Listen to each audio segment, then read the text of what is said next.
Están marchando los padres, los amigos, todos los que están ofendidos por lo que ocurrió en Iguala en el año 2014, un día como hoy hace 8 años. Están marchando sobre el Paseo de la Reforma, ya protestaron y fuertemente frente al campo militar número 1 este fin de semana. Y ahí van. ¿Por qué? Porque el gobierno, hay que decirlo, no ha sido lo suficientemente claro para establecer, para convencer de lo que verdaderamente ocurrió en la noche del 26 al 27 de septiembre de 2014.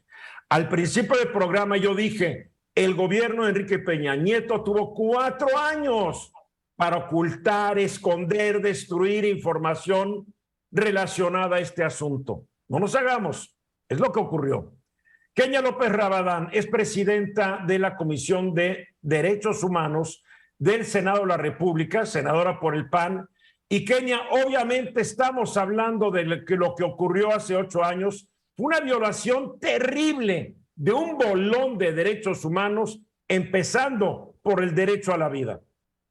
Sin lugar a dudas, querido Eduardo, hoy es un día que nos obliga a reflexionar a las autoridades y a los ciudadanos. Me refiero qué tipo de gobierno queremos tener y qué tipo de exigencia pública estamos obligados a hacer. 8 años, Eduardo, ha sido un tema transeccional. Ha pasado por 2 tipos de visiones de país. La visión que manejaba el PRI, Enrique Peña Nieto en su momento, Murillo Karam, en fin, todo el gobierno que hubo de estar inmiscuido, llamémosle así, en este gran tema, y la siguiente visión, que es la visión del presidente López Obrador, a propósito de que incluso era una consigna por parte de Morena y de quienes hoy están en el gobierno. Recordarás esta gran frase que me parece que era un anhelo de todos los mexicanos y era: vivos se los llevaron, vivos los queremos. Hoy, 8 años después, querido Eduardo, no hay una posibilidad real de que esa consigna se vuelva factible. Peor aún. A ver, hablamos de los 43 desaparecidos, pero no son las únicas víctimas. Tú me mandaste una muy buena relación de las víctimas del 26-27 de septiembre del 2014. Recuérdanos cuántos son. Sí, efectivamente. O sea, claro que hoy estamos hablando de 43 normalistas porque es lo que ha permeado, digamos, en estricto sentido hacia la ciudadanía. Pero víctimas, lamentablemente, el número es mucho mayor. Fueron más de 180 personas las víctimas directas de ese día. 6 de ellas, Eduardo, lo recordarás, fueron ejecutadas. Más de 40 personas resultaron heridas.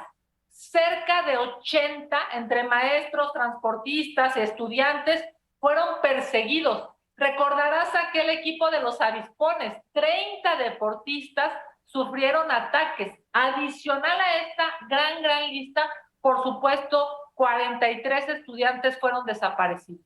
Y nos han dicho que los 6 que fueron asesinados fueron por órdenes de un entonces coronel y hoy general del ejército. De los avispones que fueron agredidos, creo que murieron 2 o 3 que venían de jugar fútbol. Digo, esto es un escándalo, pero es un escándalo más de una serie de escandalosas masacres que durante la historia de México se han ido cometiendo. No, lamentablemente hemos visto cómo servidores públicos de ambos gobiernos, tanto del gobierno del presidente Peña como del gobierno de López Obrador, han estado fijando posición.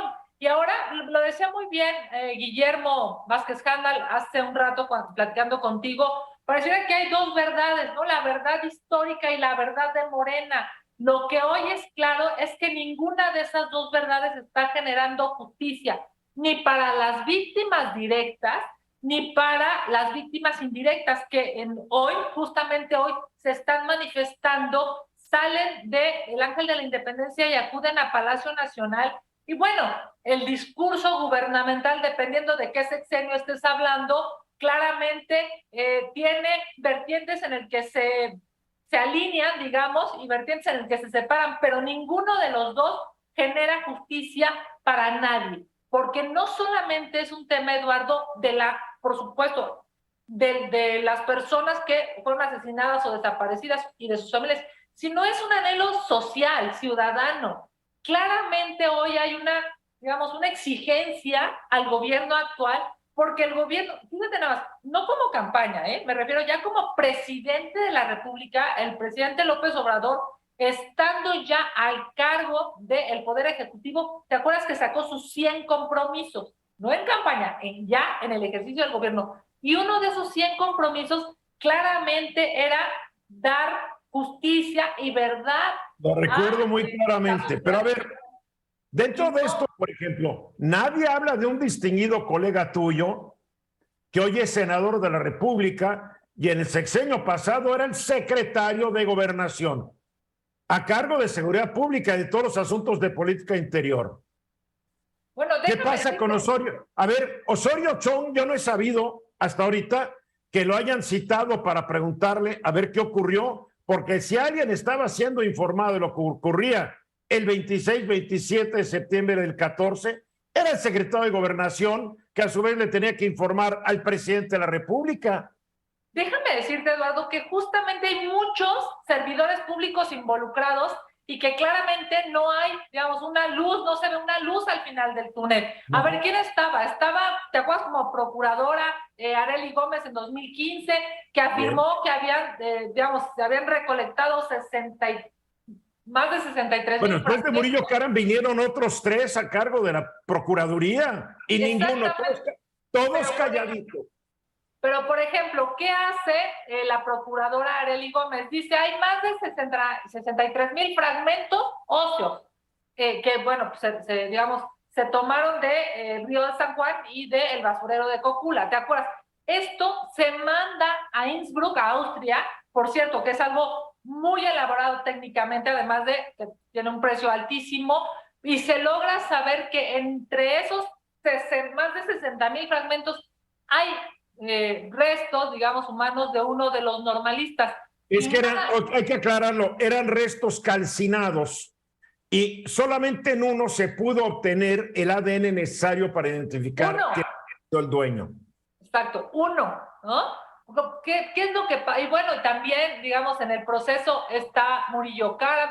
Hoy mismo pareciera que hay una discusión entre lo que dice el presidente de la República a propósito del ejército y lo que dice el subsecretario de Gobernación Alejandro Encinas a propósito del ejército, con dos visiones totalmente, digamos, distintas, porque claramente no hay hoy una certeza de qué está pasando y quiénes son los responsables. Acabas muy claramente de argumentar a propósito de términos jurídicos y de qué pasaría con el Consejo de la Judicatura a propósito del juez de la materia y demás.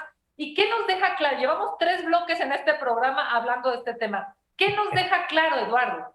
Que no hay, claramente no hay una posibilidad, digamos, diseñada para darle certeza ni a las víctimas, ni a sus familias, que son víctimas indirectas, ni a la sociedad. ¿Por qué no se acepta? ¿Por qué no se acepta? Vamos a dejar la política aparte. ¿Por qué no se acepta que hay un gran ocultamiento y destrucción de pruebas y evidencias? Que muchos de los guerreros unidos o de los rojos que participaron en esto ya están muertos. Ya se los echó alguien.